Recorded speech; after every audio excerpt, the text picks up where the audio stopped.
Hi guys, welcome to an interesting video on Wild Rift. So today we're back with the patch 2.3b review. So I have actually recorded another meta recap video, and I was also planning to release a tank Wukong jungle commentary guide, but I was expecting the patch notes to drop as usual after every 2 weeks, so I have held off on that, but that will be coming up real soon. So here we have the patch notes 2.3b. First off, as expected, we have the two new champions, Lucian and Senna, which will release on July 9th, so that's just slightly over a week from now. And with them, we have the True Damage Senna and Hired Gun Lucian. The Senna skin is pretty good, but the Lucian skin is just the basic one, nothing to write home about. Next, we have the accessories, but before that, we're going to take a look at the Sentinels of Light event, which will release together with the champions on July 9th. So of course all these accessories are tying in to the Sentinels of Light event. So we have two baubles, we have two icons, we have the spawn tags, three various stages, two emotes, as well as a icon border. So my personal guess for this event is it's going to be a multi-stage event, and it's probably going to be picking a side much like the Rengar Kha'Zix event, but this time it's probably gonna be the Sentinels versus the Viego / Ruination side. So if you pick the Sentinel side, I'm guessing you'll get this bauble along the way, you'll get this icon along the way, and along the way, whichever side you pick, you're probably gonna unlock these spawn tags based on the progress of the event. This is just a personal guess, it's not confirmed. And if you pick the Viego Ruination side, of course we have this bauble and this icon. This bauble, some people say it's a tease for Thresh releasing on Wild Rift because he has been found in the game files, but if he's going to be released, it won't be in patch 2.3b, it's going to probably be in patch 2.4 onwards. And of course we have two emotes, probably just bought in the store, either that or given out through the event. And probably whichever side you pick, the final reward is most likely going to be this border, as like past events. So after the events, we have a 4G Wi-Fi dual connection, which they have actually wanted to release, or rather they have technically released it on patch 2.3a, just that it didn't really work. So now it's like officially released and it's working now, so it should only take up a little bit of data according to the developers. They said roughly 3.5 MB per match, so not too much, but won't be an option for everybody if you don't have data, or if you don't have enough data to spend on Wild Rift. So we're gonna take a look at the champion changes, and actually as I was gonna say, there are not too many champion changes, but probably it's gonna affect the meta quite drastically. So first up, out of nowhere, Draven is actually getting a buff.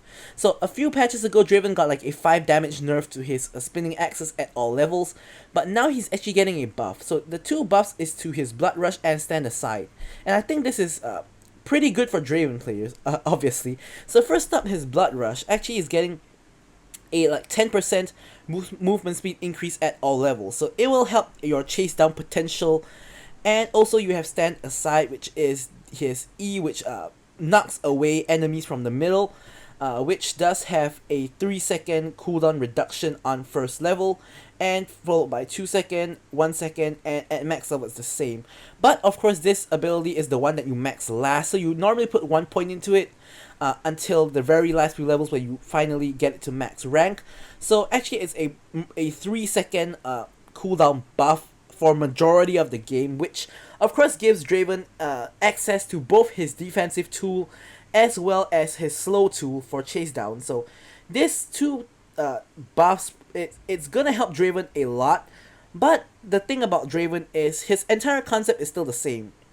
Basically, if Draven gets a kill or two in the early game, he's gonna snowball out of control and carry the game. If he dies and gets put behind in the early game, that game is pretty much gone.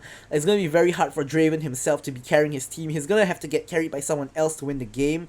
So the concept is still the same, but just that these two buffs help out Draven in getting that first 1 or 2 kills to snowball the game. So overall, it is going to help Draven players a lot, but I don't think it's a very good buff overall. I think Draven was honestly in an okay spot. Like for Draven 1 tricks, or people are really good at Draven, Draven was doing fine. And for people who don't play Draven, it didn't really affect him anyway, and playing against Draven is now just going to be worse for non-Draven players. Now, personally, I have played Draven when he was first released, but I haven't really played him too much since then. I did have a Draven complete guide that I made quite some time ago though, so I do know how to play Draven, but we'll see if I start picking up Draven again. So here we have Fizz, who has got a nerf. So his damage to jungle monsters just got buffed to 200% on patch 2.3a, which made Jungle Fizz viable. But as I shown in my tier list, he is only like top of A tier. He's not S or S plus tier. So now he's getting a nerf to his passive damage onto jungle monsters from 200% to 150%.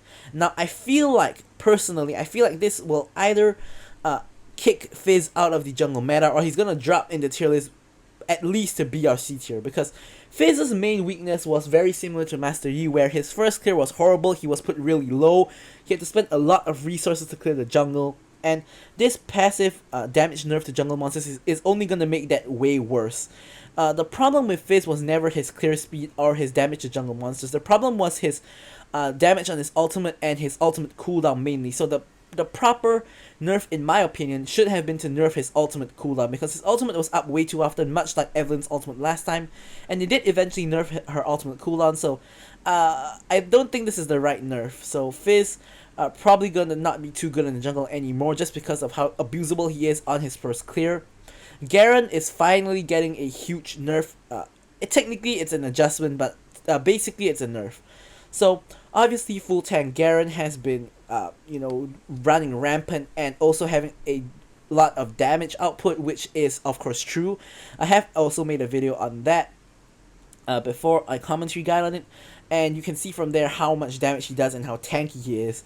So they actually only nerfed two aspects of him, which is his spin and his ult. So first up, his spin is getting a damage decrease. So this is the ability you max per. So it's a 4 damage decrease at rank 1 and a 10 damage decrease at max rank. So we're gonna just discuss about max rank. But before we do that, we have an AD ratio buff. So he's gonna get a 0.5 AD ratio increase. Basically what this is saying is, if you want to build tank Garen, you're gonna have a lot less damage. But if you go for AD Garen, you're gonna get a bit more damage, which, it makes sense, because if you're building tank, you shouldn't be doing that much damage, and if you're building AD, you shouldn't be that tanky. So this adjustment does make sense. But all along, AD or bruiser or fighter Garen was never really good. He was maybe B or C tier on the tier list. It was tank Garen that was S plus tier. So if you want to rank two separate Garens, tank Garen would be S plus, and like, let's say fighter Garen would be like B, and much like Gragas, like full tank Gragas is S plus, but mage Gragas is probably A. So it was really the tank build that made him good, and I feel like this is an effective nerf to Garen. So he has a 10 damage decrease on judgment. It may not seem like a lot, but don't forget that he spins multiple times, so that's a 10 damage reduction per spin.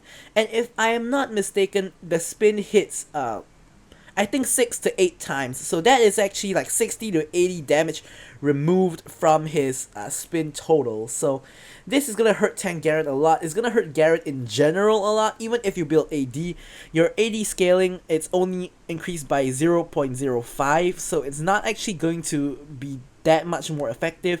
So his E, massive nerf. His ult, base damage getting nerfed again. At first rank, no changes, but at max rank, 50 damage decrease. At second rank, 25 damage decrease. And missing health percentages reduced by 5% at all levels. But it has been adjusted to include 8% more per 100 bonus AD. So this is clearly the developers saying, tank Garen is way too good. We want you guys to build AD Garen for you to get more benefit, which of course, as I said, makes sense. If you build AD, it does make sense to have more damage, so it does have a new AD scaling. And also, its max damage to its epic monsters is capped at 600 at all levels. Now, not many people know this, but you can actually ult objectives by ulting someone in the Dragon Pit or Baron Pit. So let's say the enemy team is doing Baron, and I have actually done this successfully before. What you can actually do as a Garen is, even if no one on the enemy team is no health, you flash into the pit and you ult somebody standing right next to the epic monsters. So for my example, Baron. So if you ult someone right next to Baron, the AoE of your ultimate is actually going to hit the Baron as well, and it of course does missing health damage. So it becomes something like the Evelyn execute on epic monsters prior to patch 2.3a, and I have actually stolen Baron with Garen's ultimate before. So I do like this change because I feel like Garen's ultimate was never meant to steal Barons or Dragons anyway, so I do like this change. But effectively, tank Garen is, I think, dead. I don't think there's any way Garen is going to be S plus anymore, but we have to see on my next tier list. So Irelia is getting the buffed to the moon treatment. So they say she's underperforming. I don't know about that. I don't think she's very popular to get picked, but I think that when she does get picked, I seem to think she does pretty well, and I have actually tested her myself. I think her numbers are fine, but apparently the developers don't think so because they're buffing essentially every ability except her second ability. So first up, she has 3 more mana regen, and yes, Irelia does actually have mana problems because you'll be spamming especially your Q a lot when you reset, and you're actually consuming a lot of mana. So I have actually run into many instances of running out of mana. The 3 mana regen increase should help. So she does get a 5 damage buff to her Q at all ranks, and also the healing ratio, healing AD ratio I should say, is increased by 0.05 at all ranks. So having, of course, increased heal is on AD ratio is really good. Of course, Irelia actually does build AD.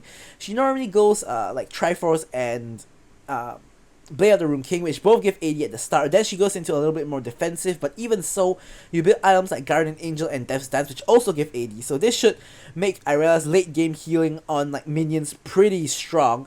And of course, the buff to her damage, easier to execute minions, more damage on enemies, especially when you consume the marks.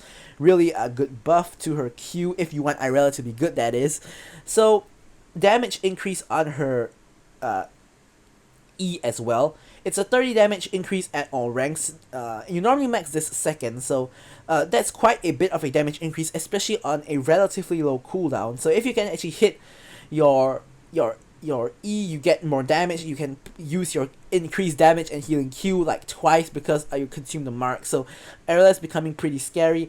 And on her ult, she is getting a 25 and 50 damage increase on her second and third rank of her ultimate, on her base damage, and on the wall, like if they try to walk out of it, it's a 25 damage increase at all levels. So this feels like Irelia will be meta, especially in the mid lane where there are many squishy champions. Of course, in the top lanes, the situation is still the same.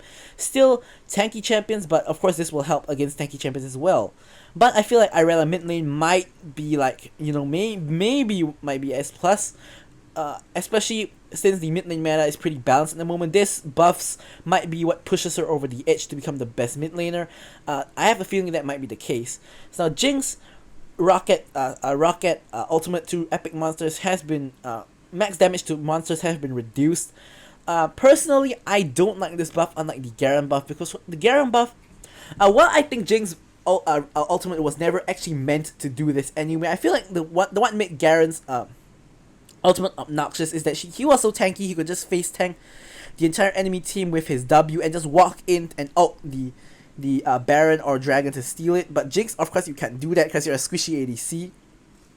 You actually need 2 factors to actually make a successful steal. Firstly is vision of the monster, and secondly is for no one on the enemy team to be blocking the Jinx rocket. Most teams, especially in high elos, know what Jinx rocket does and knows how good it is at stealing objectives. So normally, let's say if the Jinx is respawning in base, you would just send one person to stand in between the Baron and the Jinx's base, because you know a Jinx rocket is coming for the steal. So that guy just tanks the Jinx rocket, and the Jinx rocket's AoE doesn't actually really go near the objective. So I feel like the Jinx rocket steal was never like happening too much anyway. It was just something that teams had to play around, and good teams would sweep for vision anyway, so Jinx wouldn't really be able to steal unless she just blindly shoots it at the Baron, which is just gonna be like just by luck. So I don't really think that this nerf was too necessary, but I'm not like I don't play Jinx a whole lot. I do think Jinx is good, but I prefer playing Kai'Sa and Xayah, so I personally don't I'm not gonna really be affected by this, but I don't really think that this is a very good nerf. I don't think it was necessary, I should say. I think it's a good nerf, but I don't think it was necessary. So next, Kha'Zix getting a 5 damage nerf to his Q, because Kha'Zix obviously after the isolation buff is coming up, as I shown in the tier list, but honestly 5 damage not too much, probably isn't going to affect him too much, and Rammus is probably one of the worst junglers, especially when you look at my tier list. He is actually getting a attack speed nerf on his taunt, quite a significant one, so like 50 to 35, and at max rank is basically 15% reduction at the first rank and at the last rank. But actually at all ranks, I can't look at the numbers wrong, so at all ranks it's a 15% damage reduction. So honestly I don't think it will affect, as it will affect him, but Rammus as a pick, I rarely see Rammus as a pick ever anyway, so I don't really think it matters too much. Riven getting a minor buff like of 10 shield strength for all levels. I don't know why Riven really needed a buff. I don't think she's underperforming, not much like Irelia. I don't think Riven and Irelia are underperforming. I think that they are underpicked, but honestly I think that they are alright at the current state, but they are buffing Riven's shield as well. Now Vayne has a very interesting buff. They have her Silver Bolts buff from 30 to 50. Now if you guys look at my meta recap, I believe it's episode 1. Yeah, meta recap episode 1. I think you will see that Vayne actually did get nerfed. This was the nerf that she got to make her not so dominant and oppressive in the Baron lane. So this is sort of like a revert from like, I think like patch 1.1 or 1.0a if I remember correctly. So this might make Riven Baron lane good again, or it might make not Riven, Vayne Baron lane good again, or it might make Vayne ADC even more viable. So Vayne has been getting buffed like almost continuously every patch. I believe that she has gotten more than 5 buffs already, like mostly to her ult cooldown, her ult damage, everything. So I believe one day she'll get a buff that pushes her over the edge and actually makes her good, but this might be the one, we shall see. So mid lane, Katarina, Twisted Fate, and Ziggs are all getting a 5 armor nerf just because they are probably the 3 most dominant mid laners in addition to Diana. And it's basically an AP meta in mid lane. So the armor nerfs combined with the Irelia buff might actually make Irelia the best mid laner, because she's going to be able to take the 3 of them down a lot easier. So we have ARAM changes. As usual, we're not going to cover them so to not make the video too long, but I'm just going to scroll through it so you guys can actually take a look at the changes and see what it's all about. Gameplay changes, the rune second wind, getting a slight nerf to give 5 HP per 5 seconds instead of 6.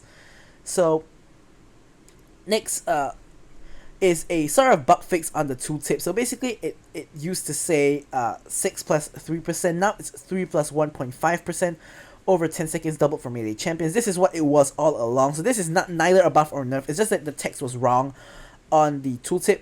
So it's corrected now, so it's overall a slight nerf to regeneration, but regeneration probably still going to be, actually it's not regeneration, it's called second wind now. So second wind now probably still going to be a very good rune. It's one of the best. It's normally second wind or Hunter Titan for AD carries at least, which is what I play. So aside from that, nothing much. So thanks for watching the video guys, and goodbye.